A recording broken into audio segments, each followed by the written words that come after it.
Hey guys, welcome to another video on Pandas series. In my previous video, I talked about how to update your data frame or series using apply map and map functions. In this video, we'll talk about how to add or subtract rows or columns in your data frame. So let's get started. So I'm going to use the same dictionary that I was using in my previous video. I have a sample dictionary with cars, founder and country as keys. I convert it to a data frame using pt.dataframe function. So here's my data frame. I have the cars, founder and country as three columns in my data frame. Let's say we want to create another column to our data frame. So you can do that using by simply adding your columns from your data frame. So let's say I want to add cars plus space plus another column. Let's say I have a country, and if I print it out, it will show me it basically gives out an output as a series where the first instance is coming from the cars column and the second instance is coming from the country column. And let's rename it to some other column. Let's say cars country. So now if you print out the entire data frame, we have another column as cars country. So this is one way of adding your or introducing another column to your data frame.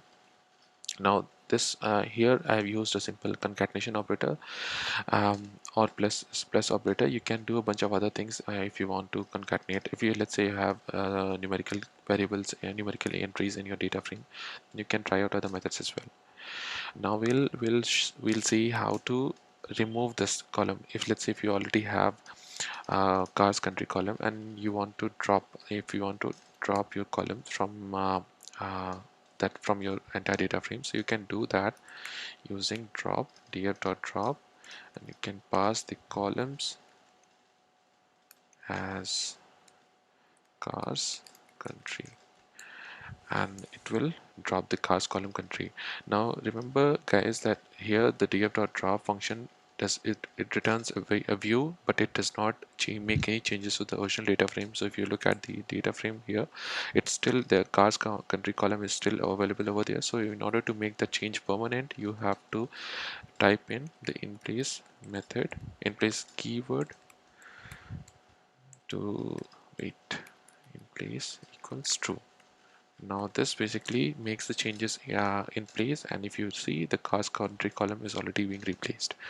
So you have to remember that in place method is not supported by all of the functions, but there are some functions which are for which there is a facility of in place. Now I'm not sure why Pandas developers have this feature available only to some of the functions, but not all of them. So maybe we can take a look at that for sometimes later, but for now just remember that if you can see that there in the documentation, if some function has been providing the facility of in place, then you should use that, because using the in place equals true method actually helps you speed up your computation, and it does not need, and it's basically less memory consuming. Okay, so we have learned how to add or subtract columns into a data frame. So let's take a look quickly about how to add or subtract rows in our data frame. So we already have three rows in our data frame. Now let's see if I want to add any other row into our data frame. So in order to do that, you can use append method, and you have to pass in the key and value, where the key would be your column name. So let's say I want to add another country, and the country would be, let's say, Germany. And if you run that, you'll get a type error. But the reason because it says that a series can only be appended if ignore index equals true, or if the series has a name. And right now the series that you are passing has only one value, and it does not have any other name. So in order to do that, you have to write or you have to type in another ignore index equals true parameter, and then this will basically add another row into a data frame, but the rest of the columns will have NaN values, which is not a number in or used to represent missing values in a data frame. Now if I run this, I will see that it has added another row in the bottom of the original data frame with the values NaN for the cars and founders column. Now it does not provide any in-place method, just unlike drop method. So if you want the change to be permanent to your original data frame, you have to assign it to the original data frame. Now if you look at the change, then basically there's another row into your data frame. Now this is one way of adding one of the rows to your data frame. Now if you want to drop out any row, then you can do that using, let's say, df dot drop, and you have to pass in the index is equals to df dot df colon and whatever index that you want to remove. Let's say I want to remove the second index, so you just pass in df dot to drop, and if you see, it returns another data frame where the indexes are 0, 1 and 3, and not there's no index with name as 2. So basically the ordering of the index is also different now because the second index was removed by passing this method. And again, df.drop is returning a temporary view. It has not made any permanent change to your original data frame. So if you want to make the change permanent, you have to pass in place equals true command. Now if you do that, you will see that it has made that change continuously. It has made that change permanent. Now if you see that the data frame has 0, 1 and 3 as indexes, so these are not the correct indexes. If you want the indexes to be in strictly monotonic fashion, so if you want to do that, you can pass in a reset index and drop equals true. So what drop equals true does is basically it will create another column with index as the column name, and basically with the indexes as 0, 1 and 2. And then, so let me show you that before I do this.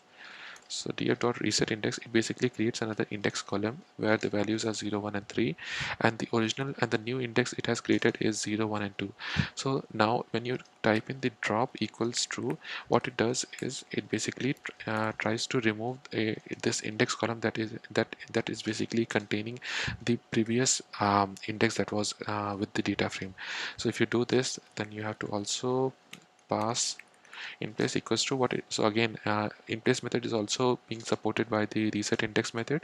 So this will make the permanent change to the data frame, and if you run this and if you see, then basically it has made the change to the original data frame now, and the new indexes are 0, 1 and 2, which are strictly in increasing fashion, and we have our new data frame.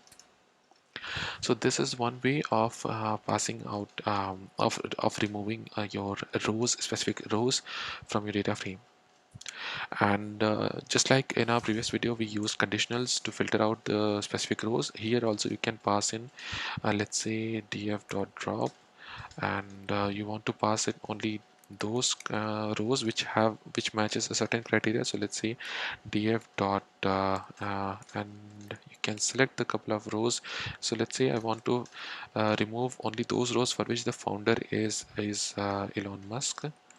Founder is equal Elon Musk, and if you do that, then you also need to get the index method for all the subset that is being generated by passing this index method. So if you do this, then it basically removes that row, which is 0th row, from the data frame which is containing the Elon Musk as a founder.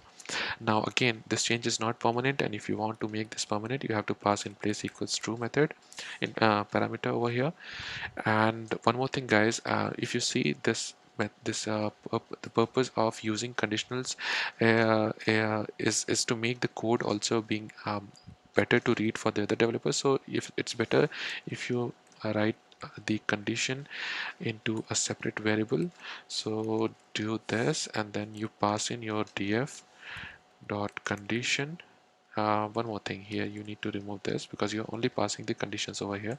So you can pass your conditionals over here, and if you run that conditional over here, then you should be getting the row as another data frame where the row which is containing the Elon Musk as a founder is being removed from the data frame. So that's all for now, guys. I will be making another video on sorting, so do stick out to the entire series and watch it, and thank you.